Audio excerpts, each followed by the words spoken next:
Сәлеметсіздер ме? Сіздермен бүгін осындай сәндік ретінде қолданатын осындай гүлді тоқып көрсетемін. Ол үшін керекті зат крючок, әлбетте номер 2-7 және жіптер. Қызыл және розовый және мынау сұр цвет. Ал ендеше кеттік. Ол үшін бірінші бос ілмектен 6 бос ілмек алу керек. 1, 2,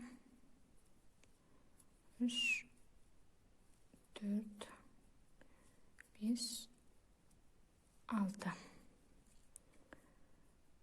Ең бірінші бос ілмекке жіпті салып, екеуін біріктіріп аламыз. Одан кейін 3 бос ілмек ілеміз. Және қасына бір ілмекті аяқтамай, мына осылай біреу, және екіншісінде дәп осылай аламыз да, үшеуін басын біріктіреміз.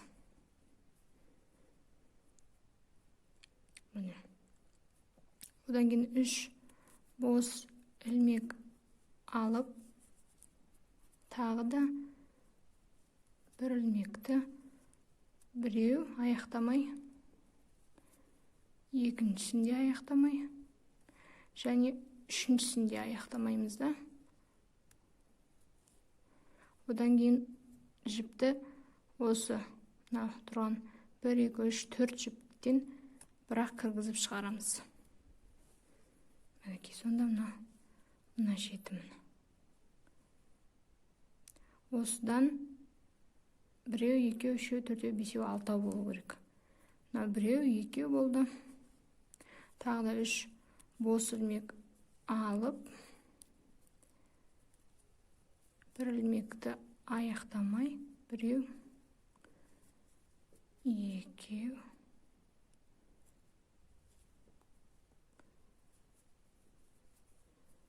3.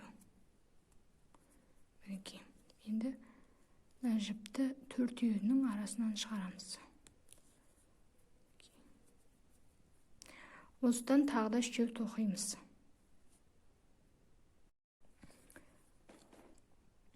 Мінекей 1, 2, 3, 4, 5, 6 тоқыдық, және ең соңғысына 3 осындай бос ілмек алып, арасына бастапқыда басталған бірінші жіпке кіргізіп ілмекті. Одан кейін жаңағы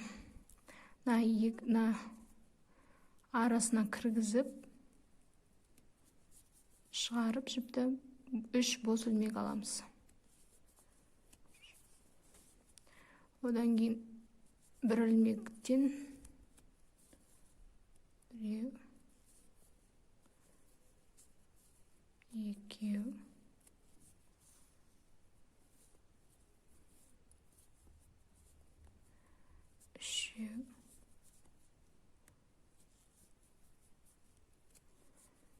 3 бір ілмекті тоқып аламыз. Одан тағы да 3 бос ілмек алып, арасынан жіп шығарып біріктіреміз. Сонда міне бір жапырағы, гүлдің бір жапырағы дайын десек болады. Келесінің арасына кіргізіп, жіпті шығарып, тағы да 3 бос ілмек аламыз. Тағы да 3 бір ілмекті тоқып, 1,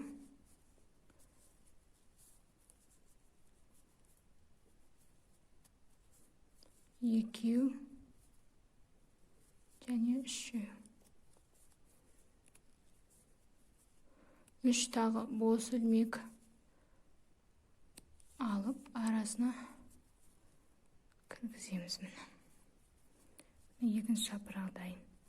Соңына дейін осылайынан 3 ілмектен, 3 бос ілмектен алып, жапырақтарын тоқып аяқтаймыз.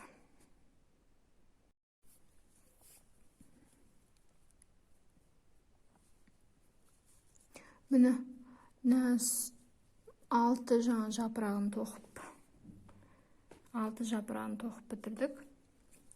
Енді осы жерден жаңа жіпті шығарып алып,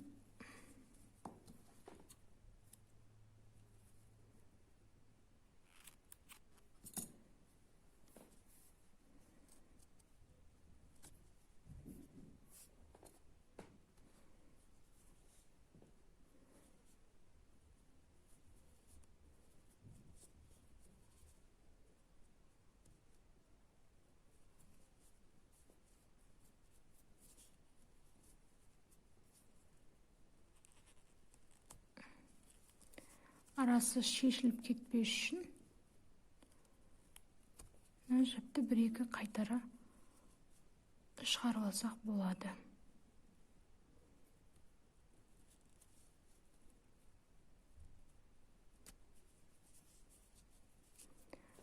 Қазір оны екінші несін бастаған кезінде арасына тоқып жіберсек байқалмай қалады.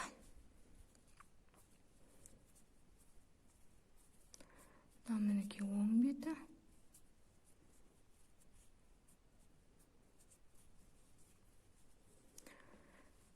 Теріс беті болып қалды сонда. Ал енді сұр жіпті алып,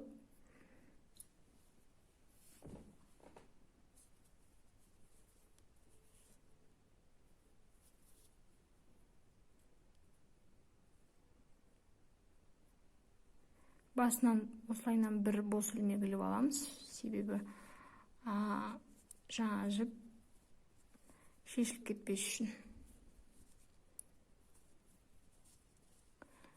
Міне жаңа аяқтаған жерімізден енді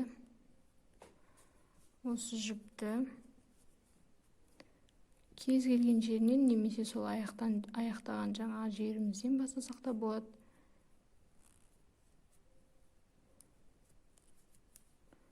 Осы жерінен шығарып,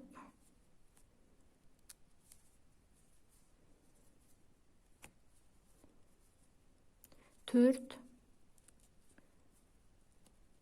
немесе 5 десек болады. 5 бос ілмек іліп аламыз. Одан кейін келесін тоже арасына кіргізіп шығарамыз.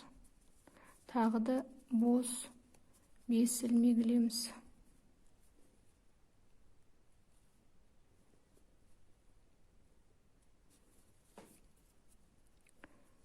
Және тағы да осы жерін.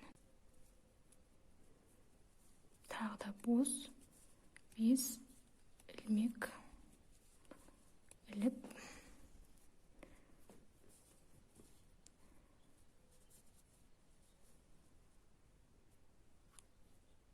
арасынан кіргізіп біріктіреміз. Міне осы жаңағы міне 3 тоқыдық па, тағы да 3 осылайынан тоқылады. 5 бос ілмектен арасынан бірігіп, одан кейін ары қарай не істейтінін көрсетемін. Міне барлығын бір-бірден осындай бос 5 ілмектен тоқып шықтық. Ал енді осын арасынан біріктіріп, тағы да 3 бос ілмек ілеміз. Тағы да 1 ілмектен 3 тоқимыз.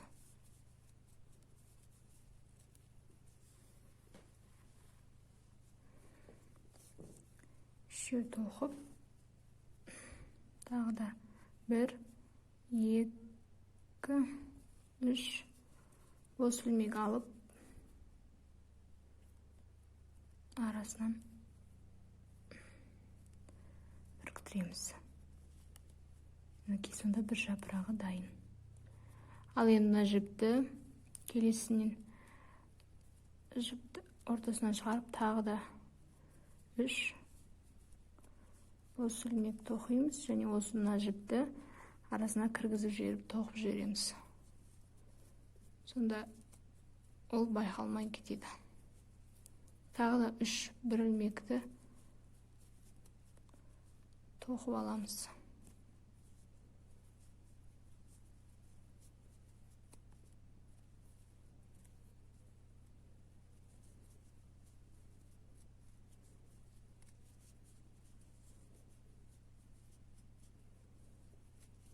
Тағы да 3 бос ілмек ілеміз.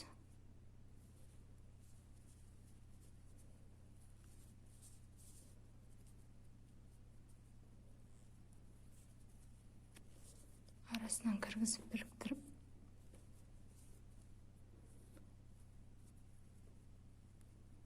бір, екі, үш. Мінекей. Осылайынан тағы да 3 ілмек алып, мына жіпті де мына жағынан арасына кіргізіп тоқып жібереміз. Сонымен гүліміз дайын десек те болады.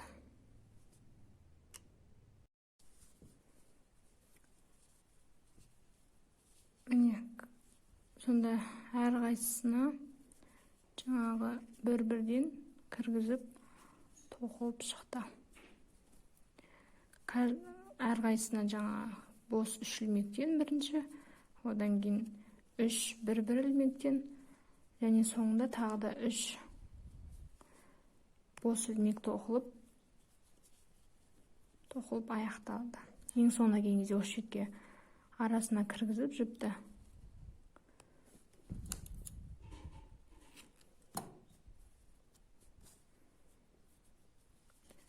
осылайынан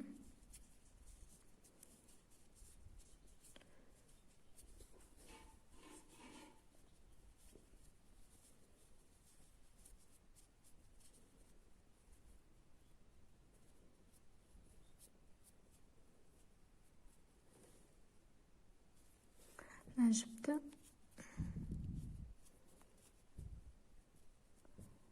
арасына кіргізіп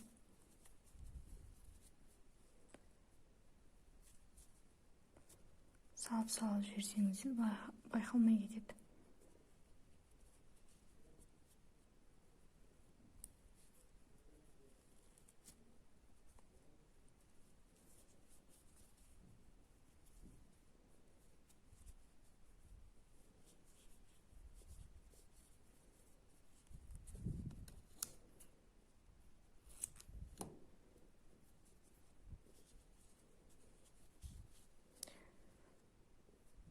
Енді осыған бүйтіп әдемілеп моншағын қадап тігіп қойса, осындай әп-әдемі гүл болып шығады.